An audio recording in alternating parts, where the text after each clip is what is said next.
இந்த ஐந்து தத்துவங்களும் வருது.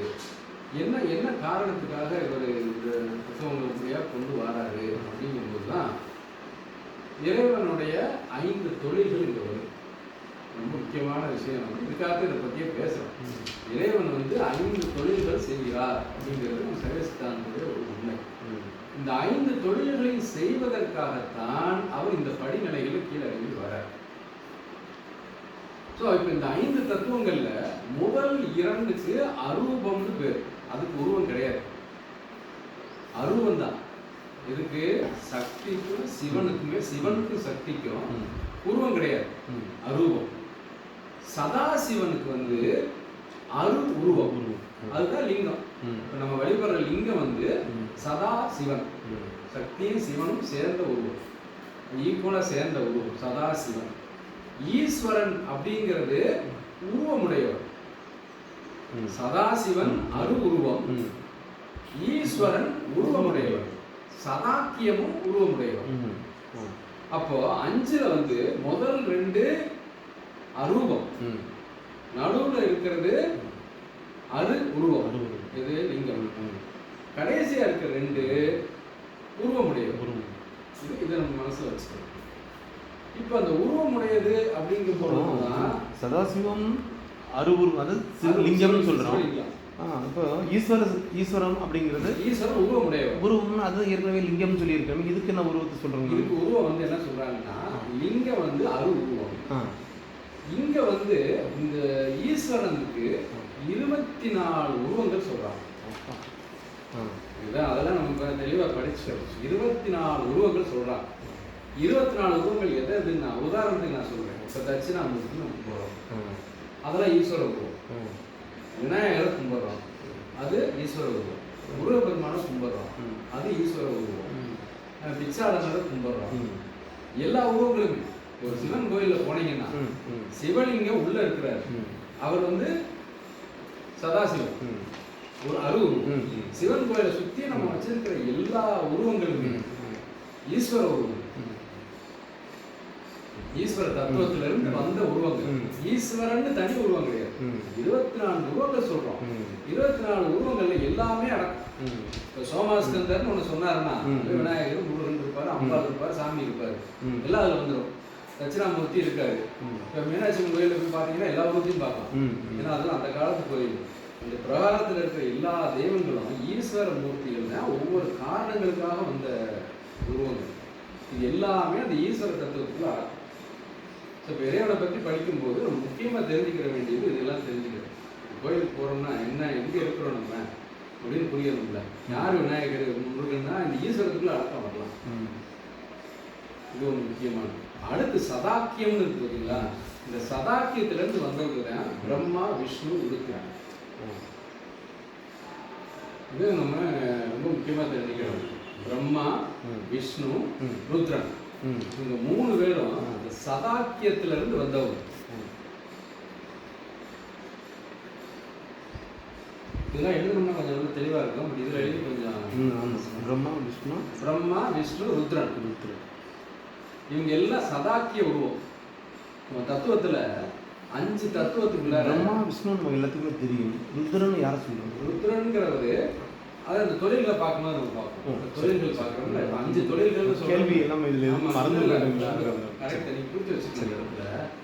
இப்போ இந்த 5 தொழில்களை பார்க்கும் பொழுது இதெல்லாம் நமக்கு தெரியப்படுது. இறைவனோட 5 தொழில்களோட சில ரிலேட்டட் இதெல்லாம். ஸோ இப்போ இறைவன் 5 தொழில்கள் செய்கிறார். என்ன தொழில்கள் செய்கிறாருன்னா, படைத்தல், காத்தல், அழித்தல். எல்லாரும் சொல்றது படைத்தல், காத்தல், அழித்தல். 4 மறைத்தல், 5 அருள். இப்போ 5 தொழில்களை அவர் செய்கிறார். படைத்தல், காத்தல், அழித்தல், மறைத்தல், அருள். இந்த 5 தொழில்களை அவர் செய்கிறார். இப்போ இந்த 5 தொழிலை செய்யும்போது படைத்தல்னா என்ன அப்படின்னா, இந்த உயிர்களுக்காக அவன் உலகத்தை படைக்கிறான். என்னத்தை படைக்கிறான்னு இருக்குல்ல, படைச்சாருன்னா என்னத்தை படைக்கிறார்? உலகத்தை தான் படைக்கிறார். அந்த உலகத்தை இவங்க சைவ சித்தாந்த பாணியில் என்ன சொல்றதுன்னா, தனு, கரண, புவன, போகம் அப்படிங்கிறாங்க.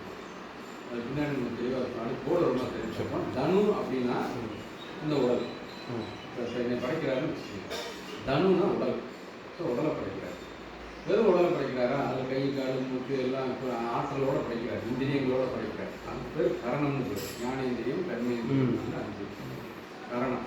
தனு கரணம். அப்புறமே உலகத்தை படைக்கிறார். ஏன்னா உலகத்தை அனுபவிக்கணும்ல. உலகம் தான் வெறும் மனுஷனை படைக்க முடியாது. ஸோ அதனால் உலகத்தை படைக்கிறார். அந்த உலகத்தில் போகத்தையும் படைக்கிறார். மனிதனுக்கு போகத்தை அனுபவிக்கிறதுக்காக போகத்தை படைக்கிறார். இந்த போகத்தை அனுபவிக்கும் போது தான் அவன் பக்குவப்படுறான். அதெல்லாம் நம்ம பார்ப்போம். ஸோ அவன் எதை படைக்கிறாருன்னா தனு கரண புவன போகங்களை படைக்கிறார். இதெல்லாம் நம்ம தெரிஞ்சுக்கணும். இறைவன் படைக்கிறான். எதை படைக்கிறான் மறுபடியும் சொல்லுங்க. அதாவது இந்த படைத்தல் காத்தல் அழித்தலுக்கு தான் நீங்கள் தருண படைத்தல்னா என்னன்னு சொல்றேன். படைத்தல் சொல்லுங்க. அதுக்குள்ளார தருண தனு தனு தனு கரண புவன போகம். 2 புவன புவன போ போ போகம் போகம் எக்ஸ்பீரியன்ஸ். தனு கரண புவன போகம். இந்த 4 படைக்கிறார். அது எதை படைக்கிறாருன்னு கேள்வி வரணும்ல. அதுக்கு கைவசனாரன் சொல்ற கருத்து வந்து தனு கரண புவன போகங்களை படைக்கிறார். ஸோ தனு கரண புவன போகங்களை படைக்கிறான்னா தனு அப்படின்னா உடல். மனித உடல் இல்லை, எல்லா ஜீவராசியும் உடல் அதில் அடக்கம். தனுனா கரணம்னா அந்த உடலில் இருக்கக்கூடிய ஆற்றல்கள். அதை வந்து இந்திரியங்கள்னு பொதுவாக சொல்லுவோம். நமஸ்கிருதத்தில் இந்திரியங்கள்னு சொல்லுவோம். இந்திரியங்கள்னு சொல்றது கர்மேந்திரியம், ஞானேந்திரியம்னு சொல்றதெல்லாம் அதுதான் கரணம். புவனம்னா உலகம். போகம்னா உலகத்தில் இருக்கக்கூடிய போகங்கள். ஏதாவது இப்போ கண்ணு இருக்கு, அது ஒரு இந்திரியம். கண்ணுக்கு இனிமையான காட்சிகள் இருக்கு, அது உலகத்துலவே இருக்கு, அது ஒரு போகம். இப்போ ஒரு பூ இருக்கு, அந்த பூவில் நல்ல ஒரு வாசனை வருது, அது ஒரு போகம். அந்த வாசனை நுகர்றதுக்கு ஒரு மூக்கு கொடுத்துருக்காரு, அது வந்து கரணத்தில் வந்து. கரணம் இருக்கிறது உடல்ல. ஸோ தனு கரண புவன போகங்களை இறைவன் படைக்கிறான். தனு உடலை படைச்சிடுறாரு. இந்த போகத்துக்கு உடலுக்குள்ள உறுப்பதான் சொல்றாருல்ல. போகங்கிறது வெளியே இருக்கு, வெளியே இருக்கு. அது அதுலயாவது நீங்க அனுபவிக்கக்கூடிய இந்த உலகம், உணவு, உடல் எல்லாம் இது தேவையான 24 தத்துவங்கள் நம்ம பார்க்கறோம் பார்த்தீங்களா. இது பின்னாடி பார்க்க போறோம். பின்னாடி வந்து இந்த ஆன்ம தத்துவங்கள் 24 சொன்னோம் பார்த்தீங்களா. அதுல தெளிவாக உடலை படைச்சு உலகத்தை படைச்சு அதோடைய இதெல்லாம் இப்படி கேட்டுட்டு அவங்க அது கரெக்டு தான்.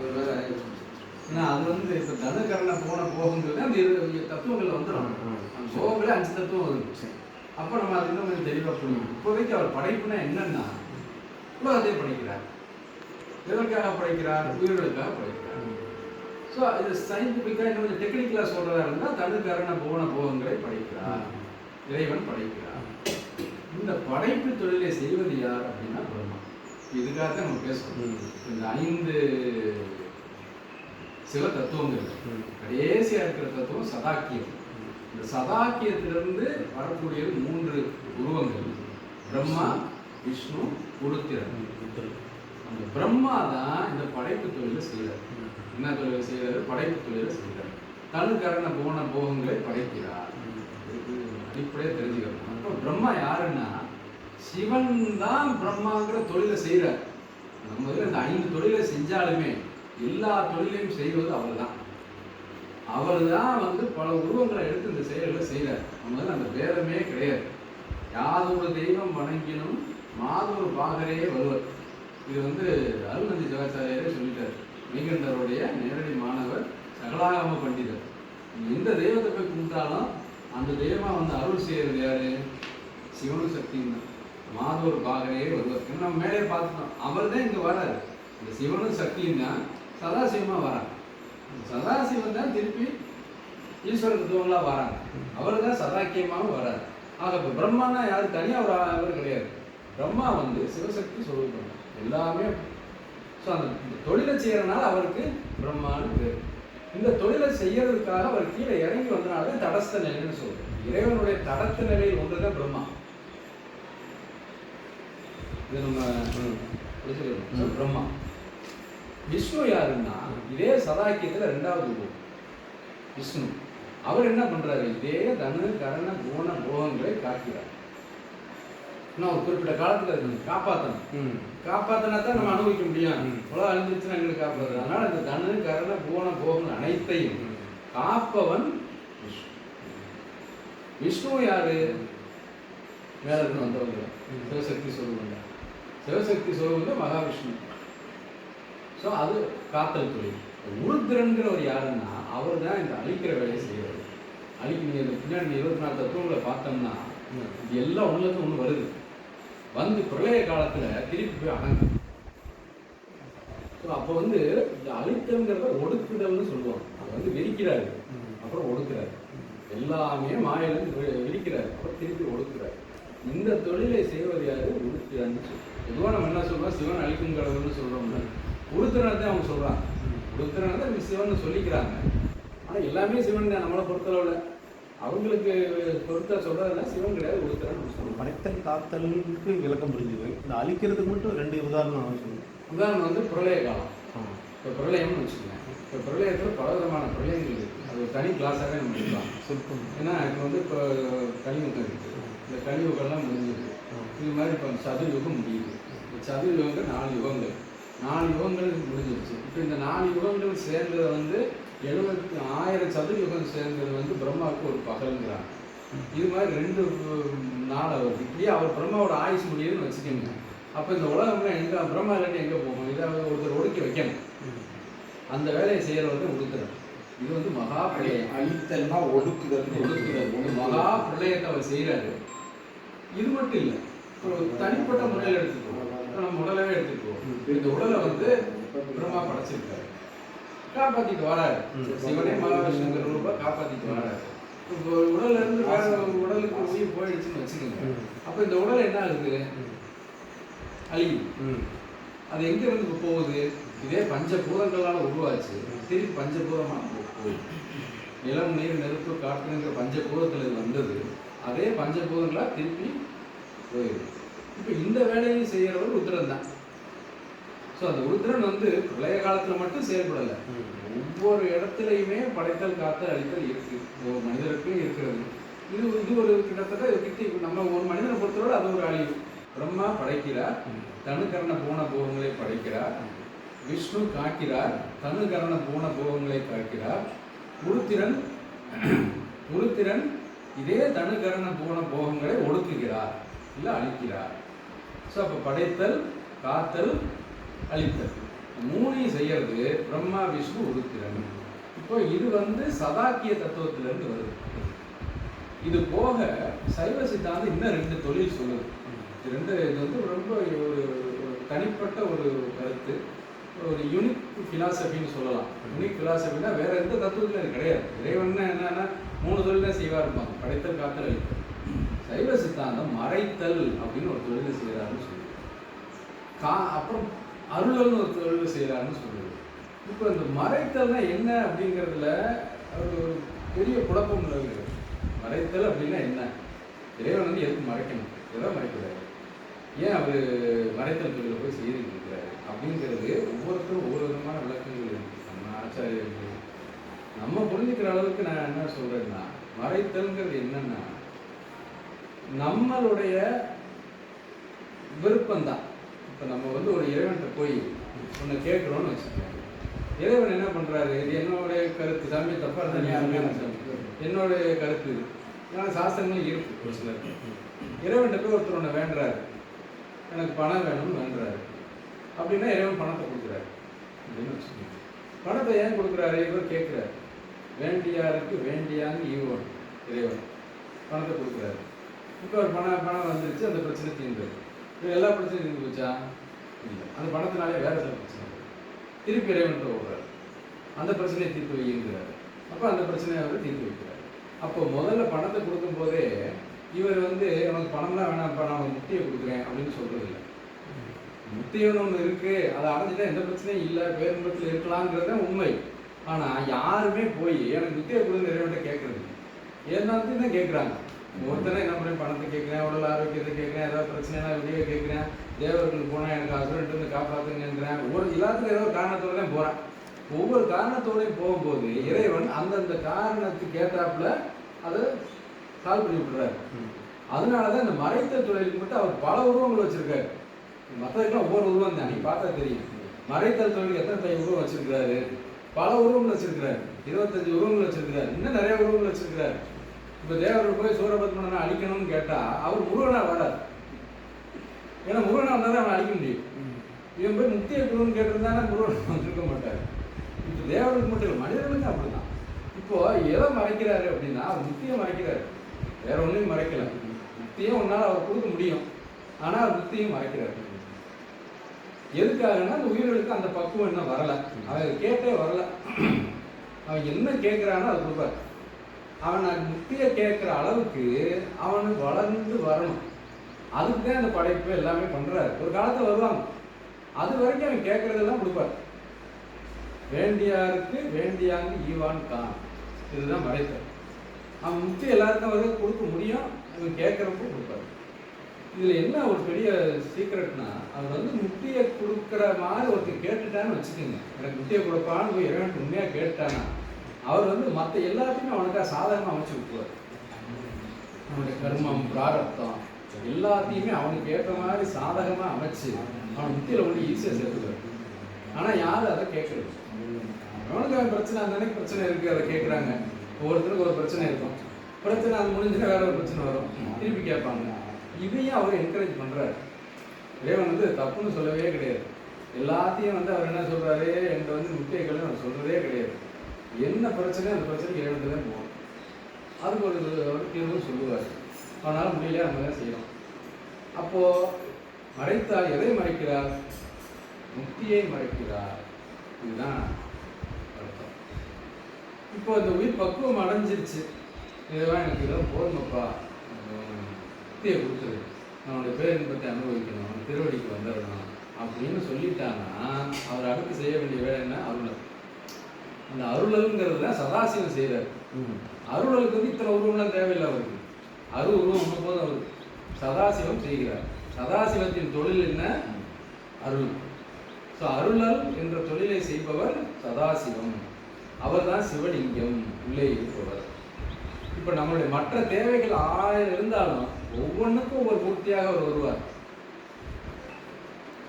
ஒவ்வொன்றுக்கும் ஒரு மூர்த்தியாக அவர் வருவார். அது 25ங்கிறது ஒரு தோராயமாக புராணங்களில் சொல்லி இருக்கிறது பல காரணங்களுக்காக. இப்போ நான் வேற மூர்த்தியமாக வரலாம், வரக்கூடாதுன்னு கிடையாது. 25 மூர்த்திகளுக்கு அடக்க முடியாது, எல்லாத்தையும் இருக்கிறத சொல்லியிருக்கிறாங்க. சிவன் கோயில் சுற்றி இருக்கிற மூர்த்தியெல்லாம் அவருடைய மூர்த்தி இல்லை. சதாசிவ மூர்த்தி தான் அருளல் என்ற தொழிலை செய்வோம். உயிர்களுக்கு அருள்பவர் சதாசிவம். அப்போ நம்ம 5 தொழில்கள் என்னென்ன சொல்றோம்? படைத்தல், காத்தல், ஒடுக்குதல் அல்லது அழித்தல், மறைத்தல் அல்லது அருளல். இந்த 5 தொழில்களையும் 5 உருவங்களாக செய்கிறார். பிரம்மா, விஷ்ணு, உருத்திரன், பல உருவங்கள், ஈஸ்வர உருவங்கள், சதாசிவம்.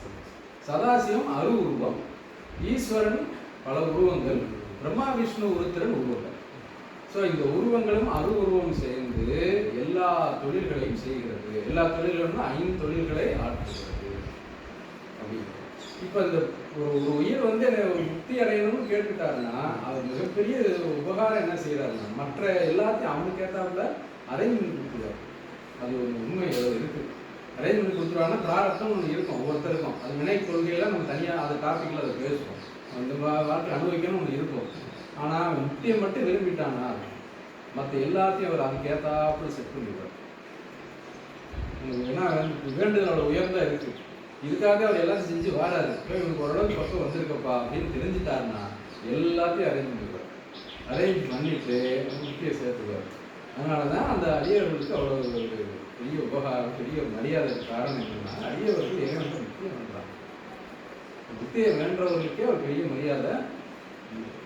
ஸோ இந்த 5 தொழில்களை வந்து நம்ம நல்லா புரிஞ்சு கொள்ளணும். அதுதான் இறைவனுடைய தத்துவம். ஸோ இப்போ பதி அப்படிங்கிறதுல நம்ம பேசுறது வந்து சிவனுடைய 5 தத்துவங்கள், சிவ தத்துவம். சிவ தத்துவங்கள் 5. அதில் வந்து அருவுருவம், உருவம், அருவுருவங்கிறது சிவலிங்கம், உருவங்கள் உருவம். அருவுங்கிற இந்த தத்துவம் இருக்கு, சிவன் சக்தி, அதுதான் அருவு. இப்போ இன்னொரு பெரியது என்னன்னா சொரூப இலக்கணம்னு நம்ம சொன்னது வந்து அருவம்னு கூட நம்ம சைவம் சொல்லணும். அதை வந்து அவங்க அருவம்னு கூட சொல்லலை. ஏன்னா எதையுமே சொல்ல விரும்பலை, அருவம்னு கூட சொல்லலை அவங்க. அதை வந்து அவங்க எதுவுமே சொல்லலை. அருவங்கிறதுமே தடத்தம்னு சொல்லிட்டாங்க. கீழே இறங்கின பிறகு அருவமே வருது. அந்த அளவுக்கு ஒரு உயர்ந்த ஒரு சித்தாந்தமாக நம்ம சைவ சித்தாந்தம் அந்த இறை கொள்கையை வச்சிருக்கிறாங்க.